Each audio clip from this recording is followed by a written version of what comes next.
என் பெயர் ஆகாஷ் குமார். செங்கல்பட்டு மாவட்டம் திருக்கழுகுன்றம் அரசினர் ஆண்கள் மேல்நிலைப் பள்ளியில் படிக்கிறேன்.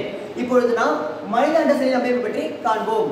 மனித அண்ட செல்லானது நுண்ணிய ஓரற்ற கருவுணவற்ற தன்மையுடைய செல்லாகும். இதனுள் காணப்படும் சைட்டோபிளாசம் வந்து ஊபிளாசம் என்று அழைக்கப்படும். ஊபிளாசம். இதனுள் காணப்படும் பெரிய உட்கருவிற்கு வளர்ச்சி பை அல்லது இனசெல் பை என்று பெயர். இனசெல் பை. மனித அண்ட செல்லானது 3 உரைகளை கொண்டது. முதலில் மெல்லிய ஒளி ஊடுருவும் விட்டலின் சவ்வு. உட்புறத்தில் தடித்த சோனோபெலிசிடா அடுக்கு நடுப்பகுதியிலும். சோனோபெலிசிடா. நுட்பை செல்களால் சூழப்பட்டு காணப்பட்டிருக்கும் கரோனா ரேடியேட்டா உரை வெளிப்புறத்தில் காணப்படுகிறது. Corona radiata.